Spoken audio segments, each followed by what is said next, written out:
లోక్సభ ఎన్నికలకు దగ్గర పడుతున్న నేపథ్యంలో ప్రతిపక్ష ఇండియా కూటమి జోరు పెంచుతోంది. సీట్ల పంపకాలపై ఇండియా కూటమి నేతలు చర్చలు జరుపుతున్న సమయంలో కీలక అంశం వెలుగు చూసింది.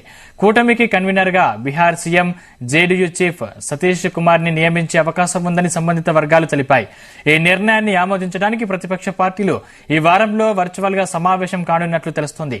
ఈ ప్రాతిపదికనపై నితీష్ కుమార్, లూలు ప్రసాద్ యాదవ్లతో కాంగ్రెస్ చర్చించింది.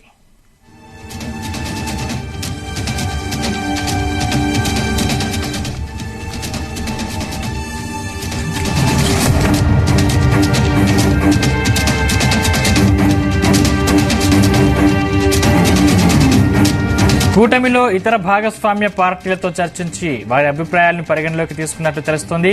ఇదే విషయమై నితీష్ కుమార్ శివసేన నేత ఉద్దవ్ ఠాక్రేతో మాట్లాడారు. నితీష్ కుమార్ ని ఈ పదవికి ఎంచుకునే ఆలోచనను ఆప్ చీఫ్ అరవింద్ కేజ్రీవాల్ కూడా మద్దతు తెలిపినట్లు తెలుస్తోంది.